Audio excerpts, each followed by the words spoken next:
मेरा नाम जूलिया है। मेरी उम्र 22 साल थी और मैं न्यूयॉर्क में रहती थी। दरअसल मैं यहीं पर पली बड़ी थी। मेरे पेरेंट्स के अलावा मेरी 2 बहनें थीं और 2 भाई थे।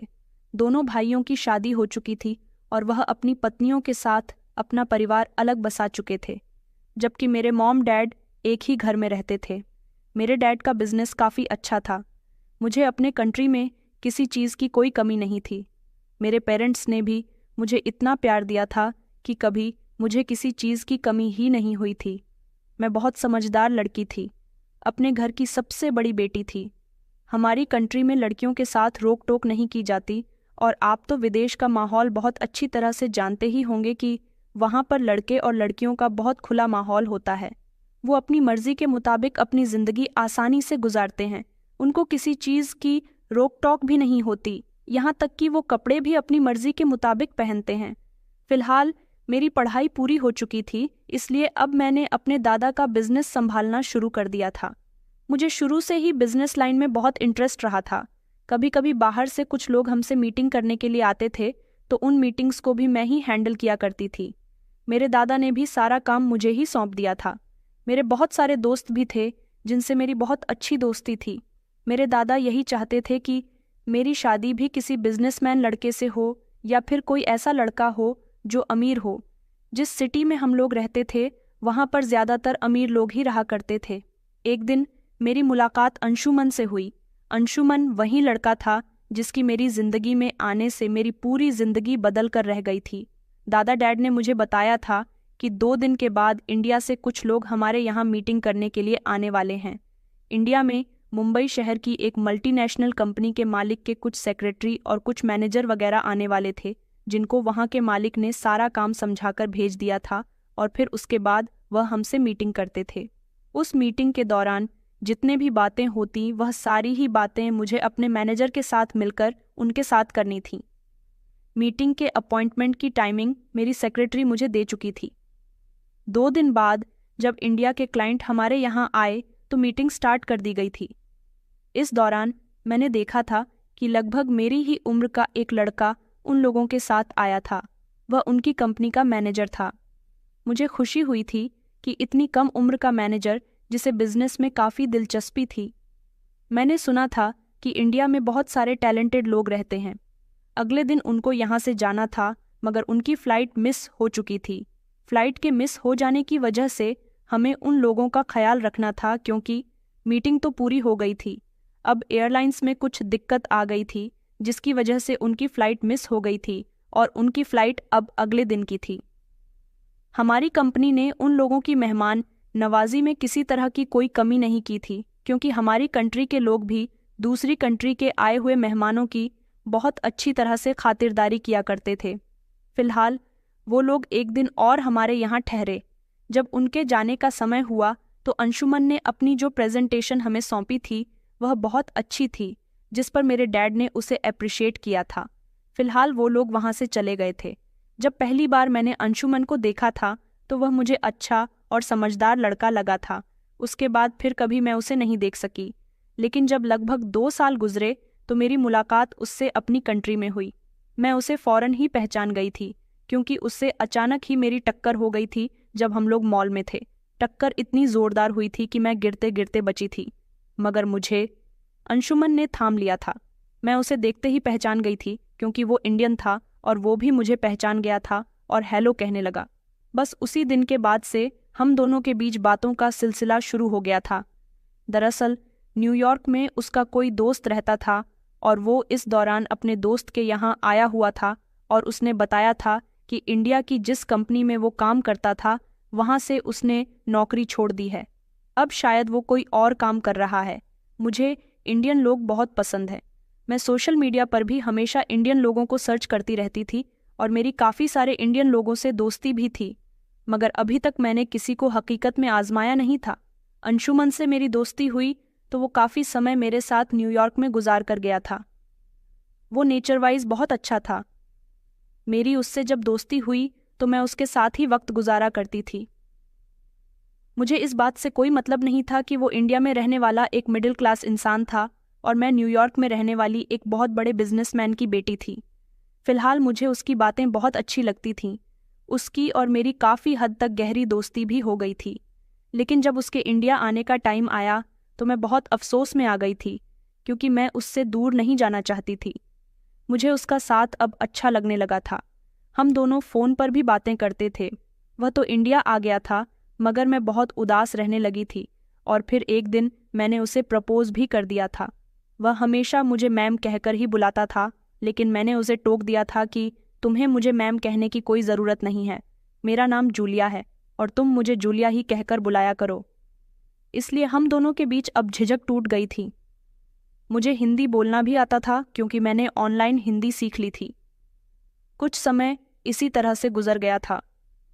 मैं हमेशा अंशुमन के प्यार में गुम रहती थी। मेरे और अंशुमन की दोस्ती के बारे में कोई नहीं जानता था, लेकिन उधर अंशुमन के यहाँ उसकी बहन और उसके कुछ दोस्त ये बात अच्छी तरह से जानते थे कि अंशुमन मुझसे प्यार करता है।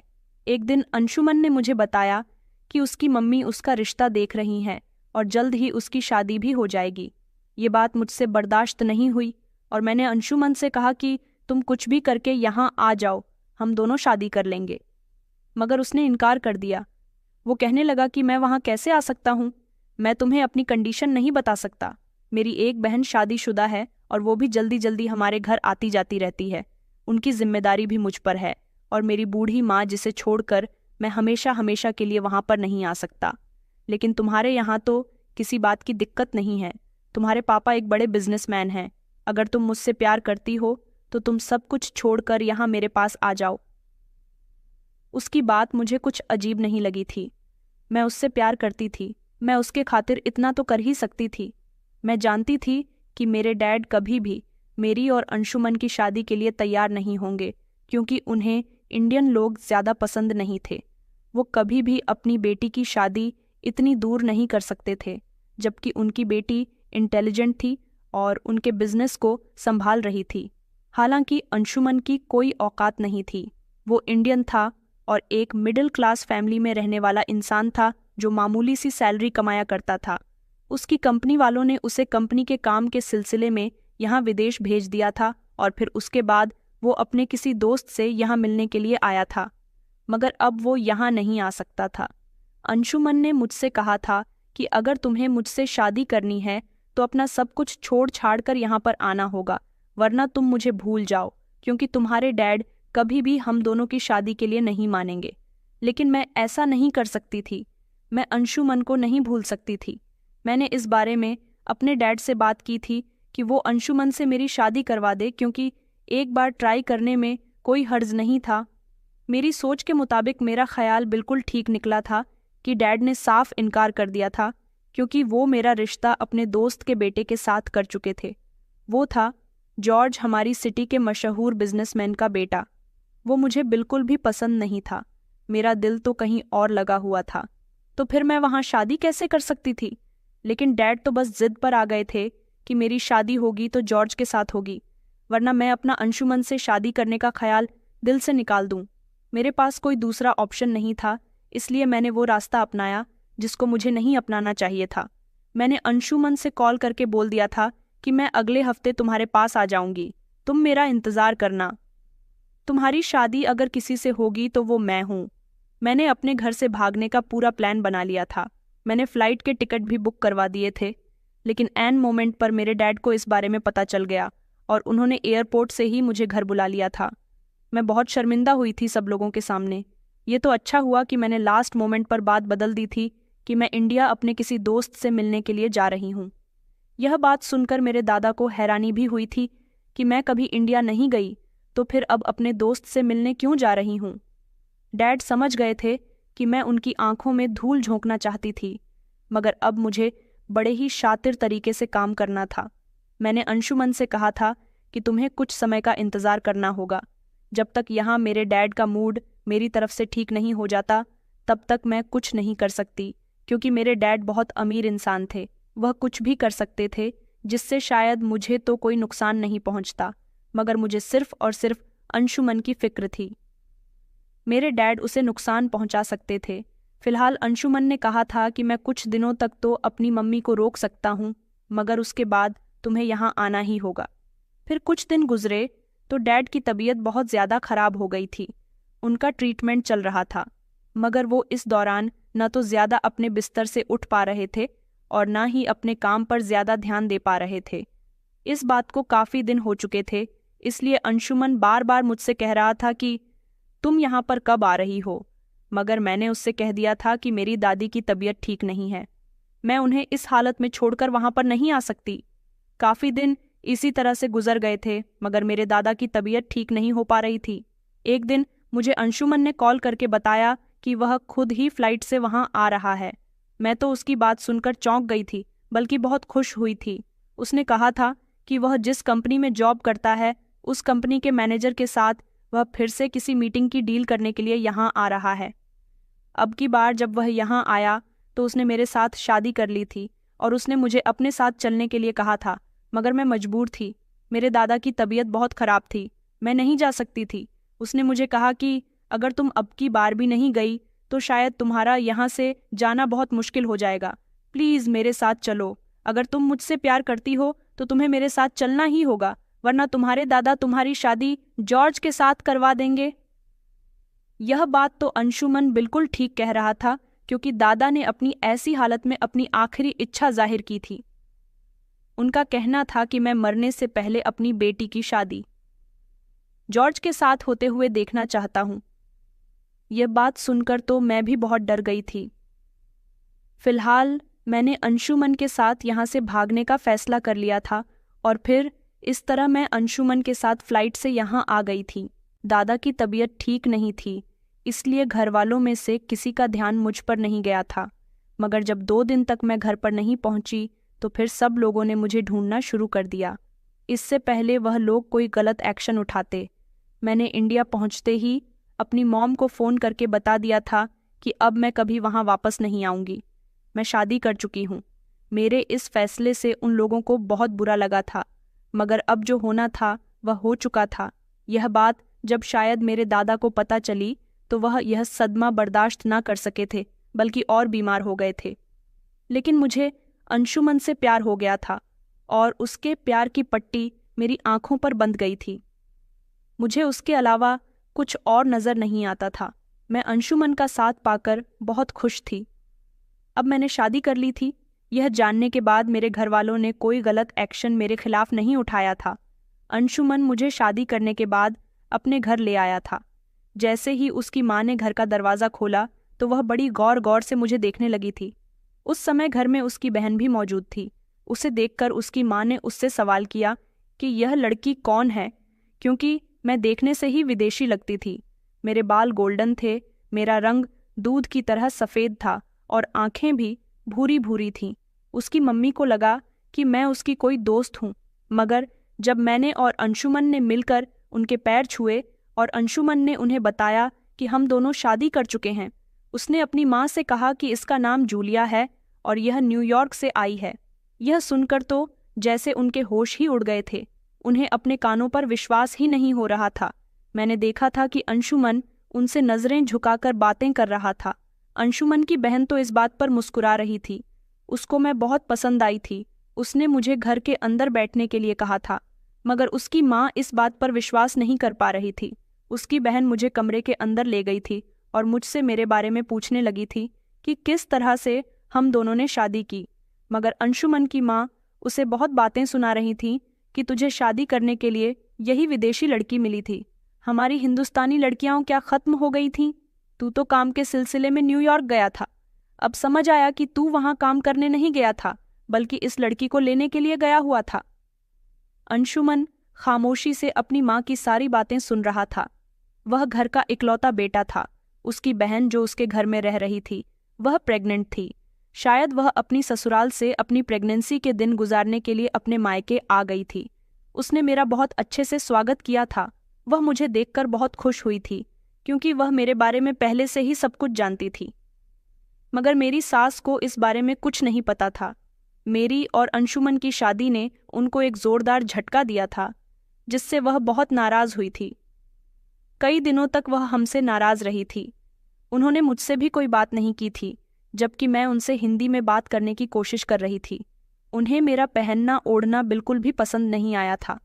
मैं अपनी कंट्री के हिसाब से छोटे छोटे कपड़े पहनती थी। जब उन्होंने मुझे ऐसी हालत में घर के अंदर दाखिल होता हुआ देखा था तो उन्होंने मेरे कैरेक्टर तक पर सवाल उठाए थे और अंशुमन को न जाने कैसी कैसी बातें मेरे बारे में कही थीं। उनका मानना था कि विदेशी लड़कियां बिगड़ी हुई होती हैं, उनका ना जाने कितने मर्दों के साथ अफेयर होता है, वह हर मर्द को अपने खूबसूरती के जाल में फंसा लेती है, पढ़ी लिखी होती है, मॉडर्न ख्याल की होती है। हमारे साथ इस लड़की का गुजारा कभी नहीं हो सकेगा। मैं सब कुछ खामोशी से सुनती रही थी। मैंने उनको खुश करने की हर तरह से कोशिश की थी। वह मुझसे जैसा कहती थी मैं वैसा ही किया करती थी। मुझे यहाँ आए हुए लगभग 3 दिन गुजर चुके थे और मैं अपनी सास को खुश करने की कोशिश कर रही थी, मगर वह खुशी नहीं हो रही थी। और फिर फाइनली उन्होंने यह बात तो मान ली थी कि उनका बेटा यहाँ शादी करके मुझे ला चुका है और अब मेरा यहाँ से वापसी का कोई रास्ता नहीं है, क्योंकि ना तो मेरा इंडिया में कोई था और ना ही मेरा न्यूयॉर्क जाना इतना आसान था। मैंने अपनी सास को कहते हुए सुना था कि यह लड़की जब इतनी अमीर है तो अपने साथ थोड़े बहुत पैसे नहीं ला सकती थी, खाली हाथ उठाकर तुझसे शादी करके यहाँ आ गई है। अब जो भी है, जैसी भी है, मुझे तो इसे बहू स्वीकार करना ही पड़ेगा। मेरी सास ने अपनी परंपराओं और रीति रिवाज के मुताबिक अंशुमन के साथ मेरी दोबारा से शादी करवा दी थी। मैं बहुत खुश हुई थी कि उन्होंने मुझे बहू एक्सेप्ट तो किया। इधर मेरी ननद का 7वां महीना चल रहा था। हमारी शादी में उनका पति भी आया था।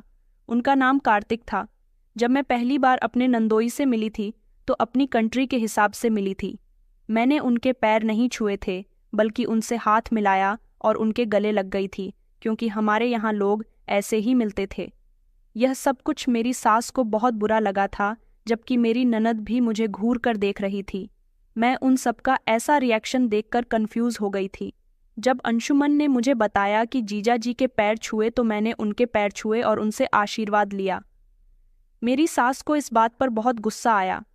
वह कहने लगी कि तुम्हारी पत्नी तो हमेशा दूसरों से निपटने के लिए तैयार रहती है, इसे इतनी भी शर्म नहीं है कि वह उसका नंदोई है। मेरे पति ने अपनी माँ से कहा कि मम्मी, अगर आप मेरी पत्नी को यहाँ के तौर तरीके सिखा दोगी तो वह यहाँ के हिसाब से ही चलेगी। अभी वह यहाँ के तौर तरीकों के बारे में कुछ नहीं जानती। मैंने उनसे कहा था, जी अंशुमन बिल्कुल ठीक कह रहे हैं, मैं यहाँ के बारे में कुछ भी नहीं जानती। अगर मुझसे कहीं पर कोई गलती हो जाए तो आप मुझे समझा दीजिए। मैं घर के सारे कामकाज किया करती थी, अपनी सास को कुछ करने ही नहीं देती थी। मगर मैं जैसे कपड़े पहनती थी, मेरी सास को उनसे बहुत दिक्कत होती थी। मेरी सास ने अंशुमन से शिकायत कर दी थी कि मैं अपने इस तरह के कपड़े पहनना बंद कर दूं। अंशुमन कुछ दिन तक तो अपनी नौकरी पर नहीं गया था, लेकिन उसके बाद उसने जाना शुरू कर दिया था। मेरी सास तो मुझसे ज़्यादा बात नहीं करती थी, मगर मेरी ननद बहुत अच्छी थी, हमेशा मेरे साथ हंसी मजाक करती रहती थी। मुझे उसकी बातें बहुत पसंद थीं, क्योंकि वह नेचर की भी बहुत अच्छी थी। मैंने इंडियन खाना बनाना भी सीख लिया था। मेरे नंदोई घर आते तो मेरे करीब आने की कोशिश करते थे।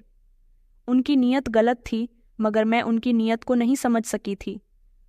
मुझे यही लगता था कि वह मुझसे मेरे ही तरीके से बात करते हैं, लेकिन वह तो धीरे धीरे मेरे करीब आने की कोशिश करते थे। इस बात का अंदाज़ा मुझे तब हुआ जब एक दिन मेरे नंदोई और मेरे पति मिलकर छत पर बैठे शराब पी रहे थे। जब मैं वहां पहुंच गई तो मुझे देखते ही मेरे नंदोई कहने लगे कि आइए भाभी जी, यहाँ बैठ जाइए। मेरे पति ने उनको बताया कि मेरी पत्नी भी ड्रिंक करती है, क्योंकि हमारे यहाँ ड्रिंक करना नॉर्मल सी बात थी। उन लोगों को ड्रिंक करते देखकर मेरा भी मन करने लगा था और मैं इंडियन ड्रिंक टेस्ट करना चाहती थी। जब मैंने थोड़ी सी ड्रिंक कर ली तो दोबारा से मेरे पति ड्रिंक बनाने लगे थे। तभी सोडा खत्म हो गया तो मैंने उनसे कहा कि मैं लेकर आती हूँ। अंशुमन ने मुझे रोक लिया और वो कहने लगे कि नहीं नहीं, तुम मत जाना, किचन में मम्मी मौजूद होंगी और अगर उन्होंने तुम्हारे मुंह से आई हुई शराब की स्मेल से पता लगा लिया कि तुमने ड्रिंक की है तो वह बहुत हंगामा करेंगे। यह बात मुझे ठीक लगी थी, इसलिए मेरे पति खुद सोडे की बोतल लेने के लिए चले गए थे, जबकि मैं अपने ननदोई के साथ ही छत पर मौजूद थी। मेरे पति के जाने के बाद वह मेरे बराबर में आकर बैठ गए थे और मेरा हाथ पकड़ने लगे। बातों ही बातों में उन्होंने मुझे गले भी लगा लिया। न जाने क्यों उनका यह सब करना मुझे बड़ा चीप लग रहा था, क्योंकि वह इंसानियत के नाते यह सब कुछ नहीं कर रहे थे। मैं उनसे बचने की कोशिश कर रही थी। वो तो अच्छा था कि जल्दी ही अंशुमन सोडे की बोतल लेकर आ गया था। मेरे पति के छत पर आते ही वो झट से मुझसे अलग होकर वापस अपनी जगह पर जाकर बैठ गए और कहने लगे कि मैं भाभी से उनके न्यूयॉर्क के रहन सहन के बारे में पूछ रहा था, जबकि उन्होंने फौरन ही मेरे पति से झूठ बोल दिया था। वो तो उसके जाने के बाद लगातार ही मेरी खूबसूरती की बातें कर रहे थे। जब से मैं यहाँ आई थी तब से मेरा नंदोई लगातार मेरी ससुराल में ही रह रहा था। मेरी ननद तो प्रेग्नेंट थी, इसलिए वो ज़्यादातर अपने कमरे में रहती थी। मेरी सास उससे आराम करवाती थी और मैं घर के सारे काम करती थी। मेरे जाने से मेरी सास को बहुत फ़ायदा हुआ था। वो मुझे नौकरानी की तरह इधर से उधर काम देती रहती थी। मैंने उनकी मर्जी के मुताबिक कपड़े पहनने शुरू कर दिए थे, मगर मुझसे साड़ी नहीं पहनी जाती थी। वो मुझसे संभलती ही नहीं थी। मैंने अपनी सास से कहा था कि मुझे कोई ऐसे कपड़े दीजिए जिसे मैं आराम से कैरी कर सकूं। साड़ी मुझसे संभलती ही नहीं थी और उसका पल्लू बार बार मुझसे गिरता रहता था, तो सास मुझे उल्टी सीधी बातें सुनाया करती थी, इसलिए मैंने उनसे ऐसा कहा था। फिर मेरी सास ने मुझे सूट पहनने के लिए दिया, जिसको मैं ठीक से पहन तो लेती थी, मगर इन कपड़ों में मुझे घुटन होती थी। मैं ज़्यादातर छोटे कपड़े ही पहना करती थी, लेकिन यहाँ आने के बाद तो मुझे अपने आप को पूरी तरह से ढक कर रखना पड़ता था। मेरी सास कहती थी कि हमारे यहाँ मोहल्ले के लोग आते जाते रहते हैं, इसलिए अपने सर पर पल्लू ढक कर रहा करो। इस पल्लू से तो मेरा दम घुटता था। एक बार तो मेरा पति मुझे अपने साथ शॉपिंग पर लेकर जा रहा था। जब मेरी सास ने कहा कि सर पर पल्लू नहीं किया, मैंने झट से सर पर पल्लू रख लिया था। मेरी सास कहने लगी कि वहाँ तुम्हें अपना चेहरा खोलने की भी कोई ज़रूरत नहीं है। अगर किसी ने तुम्हें अंशुमन के साथ देख लिया तो लोग समझ जाएंगे कि तुम इंडिया की नहीं हो।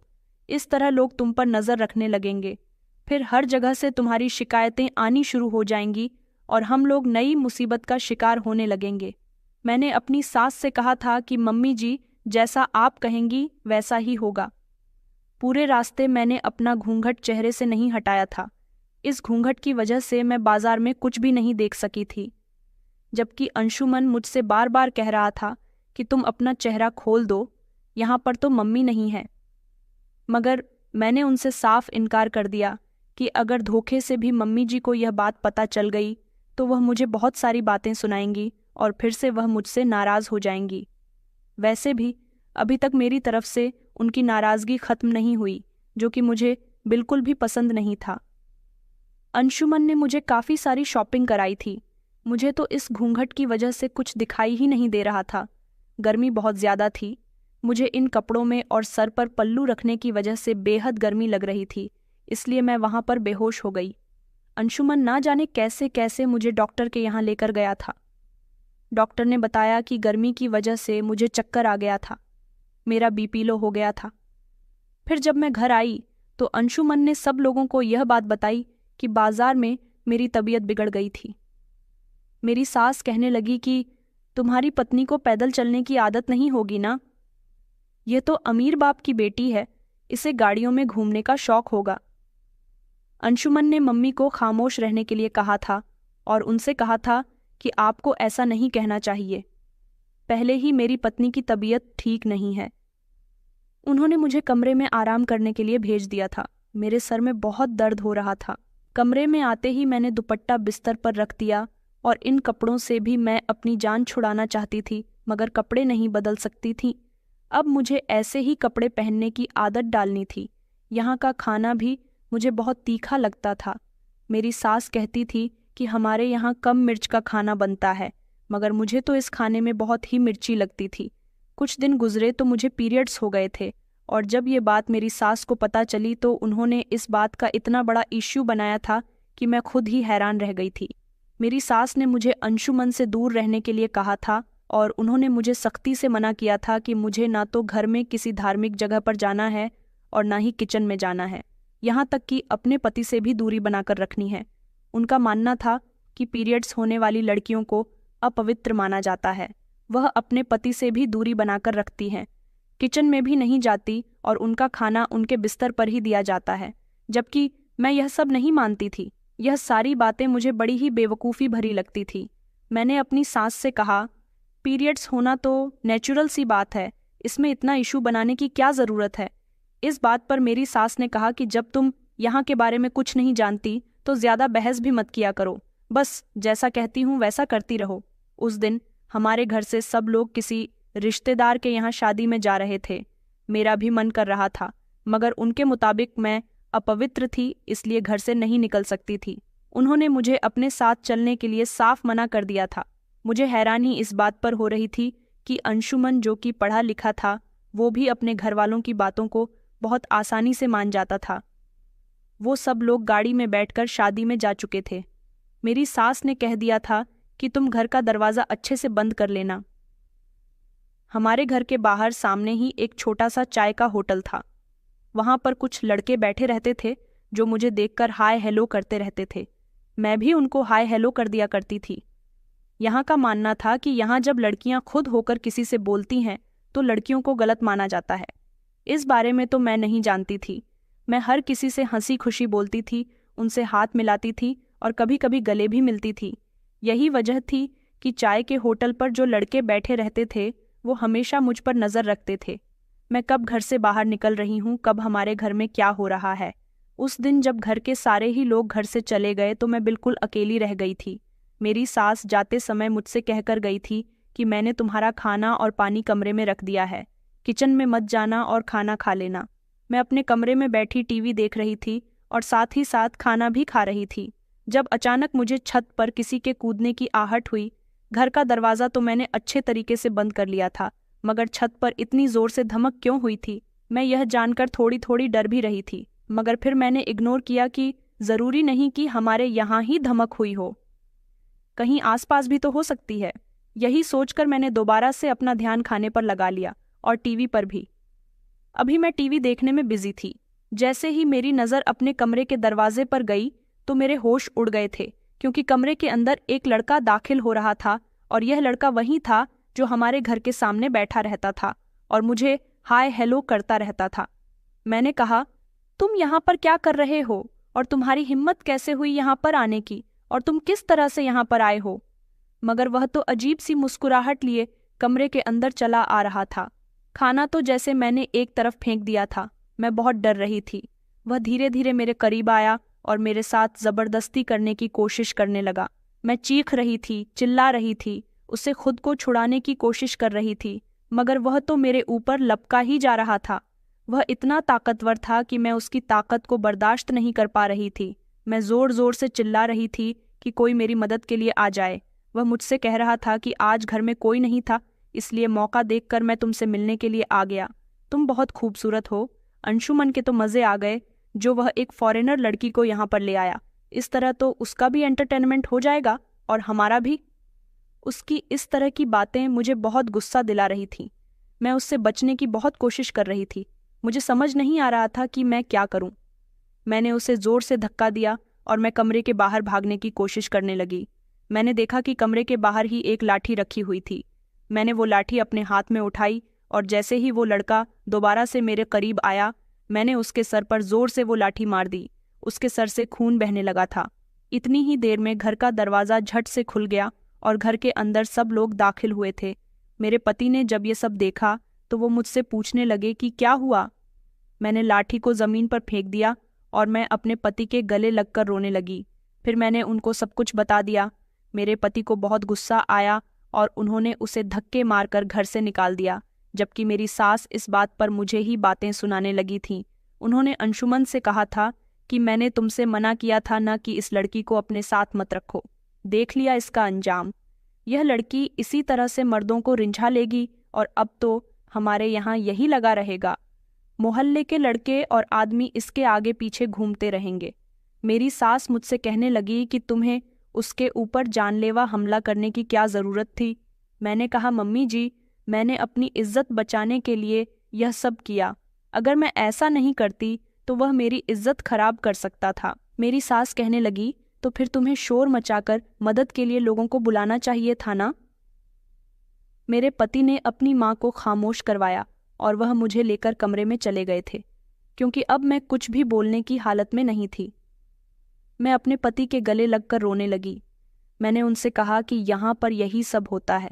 मैं नहीं जानती थी कि यहाँ औरत के साथ गलत होने पर उसे ही इल्ज़ाम दिया जाता है जो चाहे औरत की इज्जत पर हाथ डालने की कोशिश करता है। मुझे यहाँ का माहौल बिल्कुल पसंद नहीं आया था। मुझे तो ऐसा लगता है कि यहाँ पर औरत खुलकर अपनी मर्जी से सांस भी नहीं ले सकती। ना तो मैं अपनी मर्जी से यहाँ घर से बाहर निकल सकती हूँ और ना ही किसी से बात कर सकती हूँ। यहाँ तक कि मैं घर में भी सुरक्षित नहीं हूँ।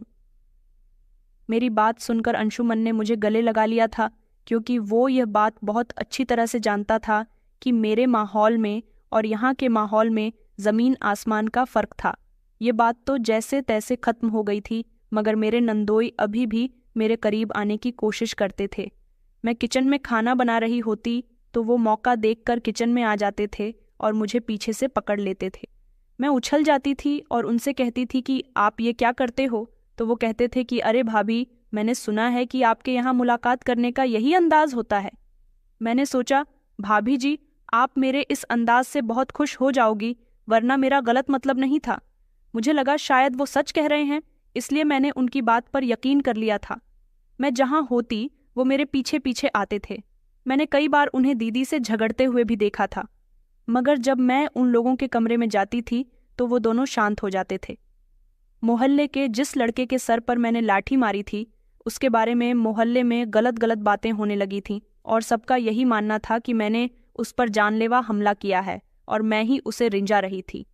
मगर कोई यह नहीं समझ रहा था कि वो खुद छत से कूदकर हमारे घर में आया था और मेरी इज्जत खराब करने की कोशिश कर रहा था।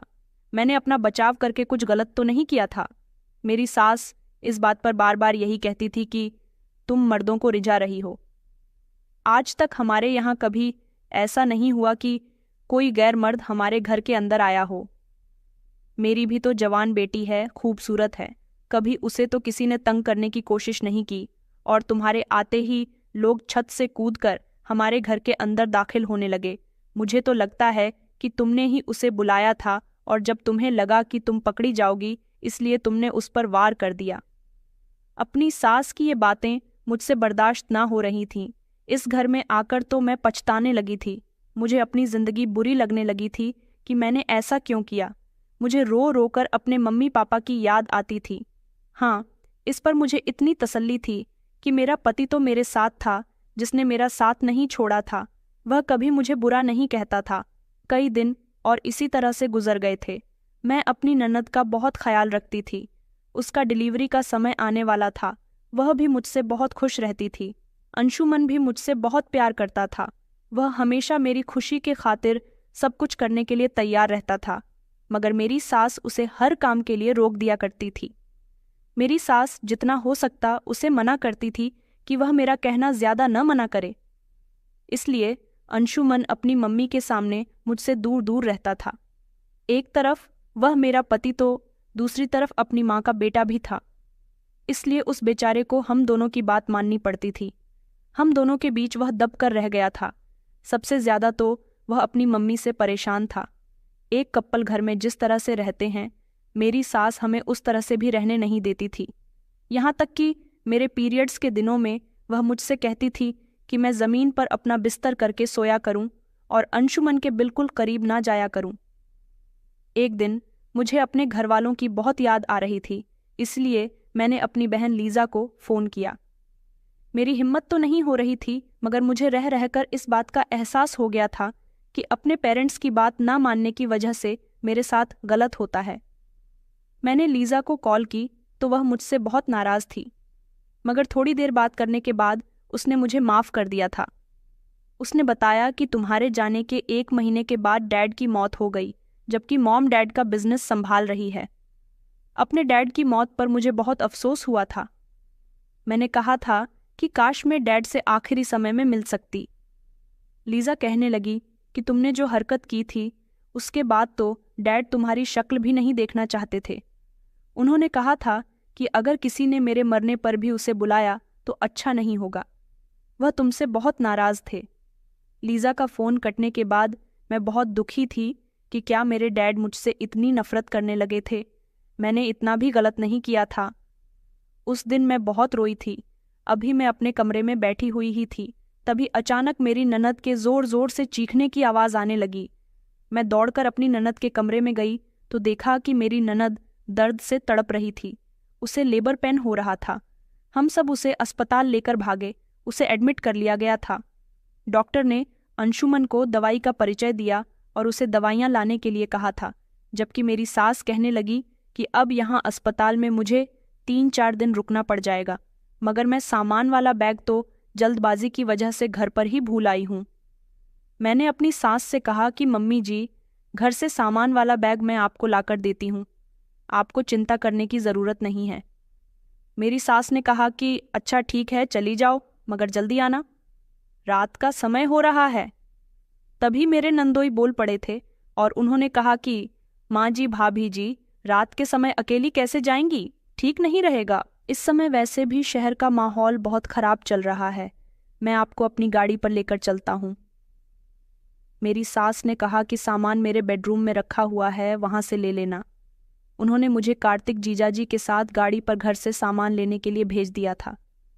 जब मैं घर आई तो मैं अपनी सास के कमरे में चली गई थी।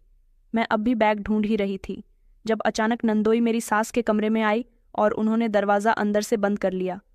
मैंने झटके से पीछे की तरफ देखा तो मैं यह देखकर चौंक गई थी। मैंने कहा, आप ये क्या कर रहे हो? आपने दरवाज़ा क्यों बंद किया? तो वह हंसने लगे और कहने लगे कि कुछ नहीं भाभी जी, बस आपसे अकेले में मिलने का मन कर रहा था।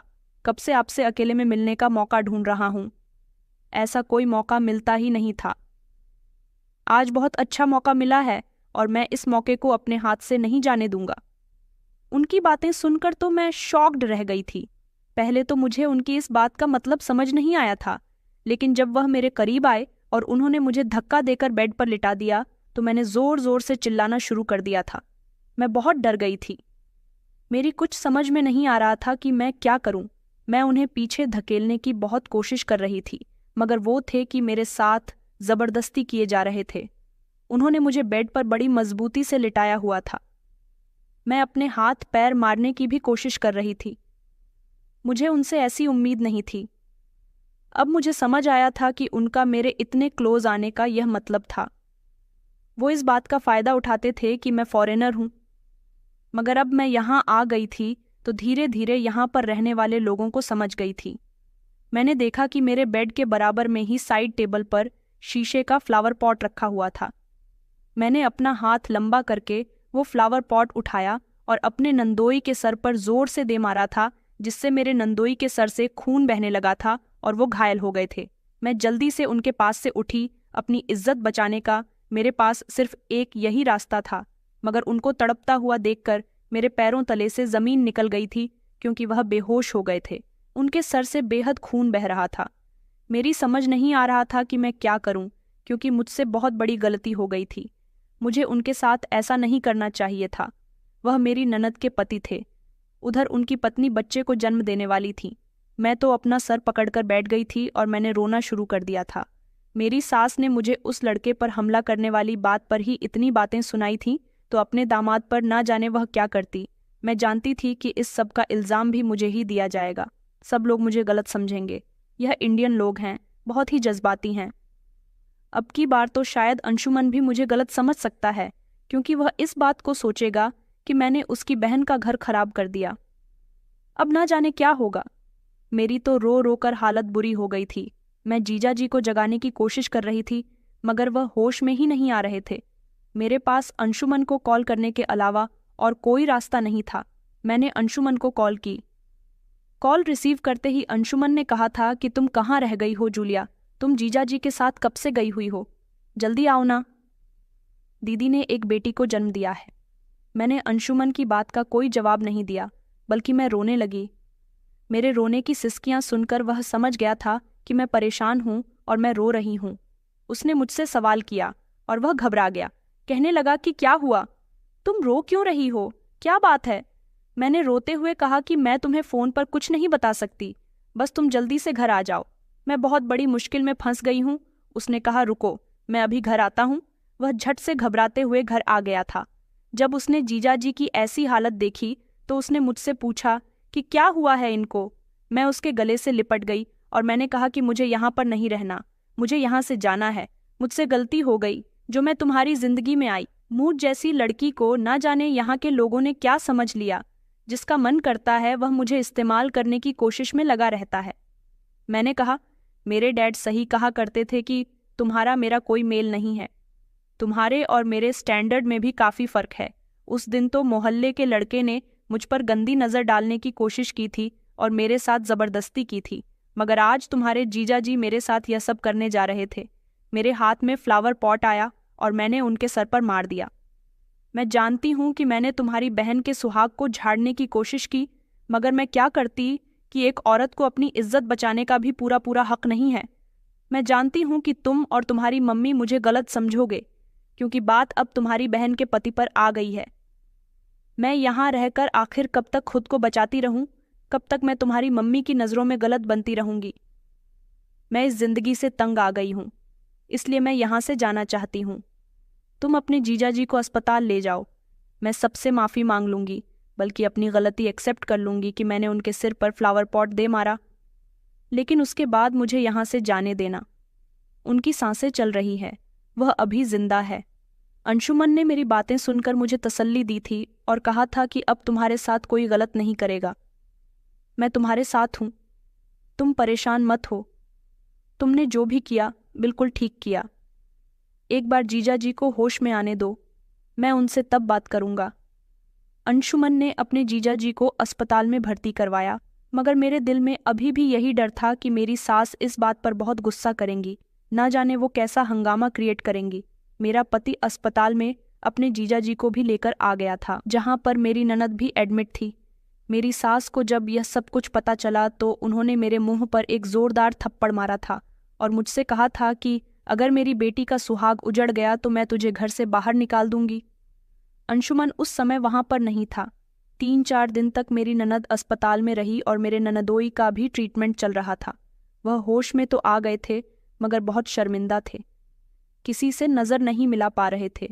उनको यह लगता था कि वह मेरी इज्जत खराब कर देंगे और मैं हिंदुस्तानी लड़कियों की तरह खामोश होकर बैठ जाऊंगी। किसी को कुछ नहीं बताऊंगी और ना ही अपना बचाव करूंगी। मेरी ननद को नहीं पता था कि इतना सब कुछ हो गया। वह जब जब अपने पति के बारे में पूछती तो मेरी सास कोई ना कोई बहाना बना दिया करती थी। जब मेरी ननद डिस्चार्ज हुई तो घर आने के बाद मेरे पति ने उसको सब कुछ बता दिया था। मेरी सास को लगा था कि उनकी बेटी यह बात सुनकर रोएगी, तड़पेगी और मुझे भी बुरा भला कहेगी और कहेगी कि इस लड़की को ही इस घर से निकाल दो। शायद मैं भी ऐसा ही समझ रही थी कि मेरी ननद भी अपनी माँ की तरह मुझे बुरा समझेगी, मगर वह ऐसी नहीं थी। उसने एक ऐसी बात कही जिसे सुनकर मुझे अपने कानों पर विश्वास नहीं हो रहा था। मेरी सास, जो अपनी बेटी के सामने ही मुझे बुरा भला कह रही थी, उसने अपनी माँ को खामोश करवा दिया और वह रोते हुए कहने लगी, भैया मम्मी, आप लोग प्लीज़ खामोश हो जाइए। मम्मी, आप भाभी को बातें सुनाना बंद कीजिए। अब भाभी को तो बुरा भला कह रही हो। क्या आपने यह जानने की कोशिश की कि अगर भाभी की यह हालत है तो वह क्यों है? क्यों वह आपकी बहू के साथ ज़बरदस्ती कर रहा था? वह मेरा पति है, उसे मेरे लिए सीरियस रहना चाहिए था, मगर वह तो दूसरी औरतों पर हमेशा नज़र रखता है। मेरी उसके साथ शादी को 8 साल हो गए। 8 साल बाद उसे ऊपर वाले ने पिता बनाया, लेकिन फिर भी उसे इस बात का एहसास नहीं कि अब उसके आगे भी बेटी आ गई है। शायद उसके किए का फल उसकी बेटी को भी मिल सकता है। वह इंसान है ही घटिया। मैं तो उसके साथ सिर्फ इसीलिए गुजारा कर रही हूँ क्योंकि मैं अपना घर खराब नहीं करना चाहती थी, लेकिन वह इंसान मेरे काबिल ही नहीं है।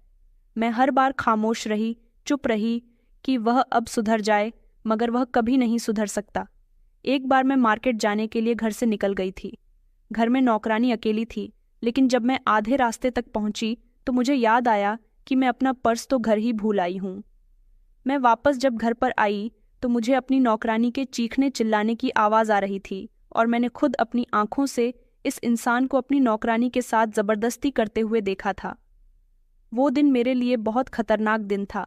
मुझे यकीन नहीं था कि मेरा पति ऐसा भी हो सकता है।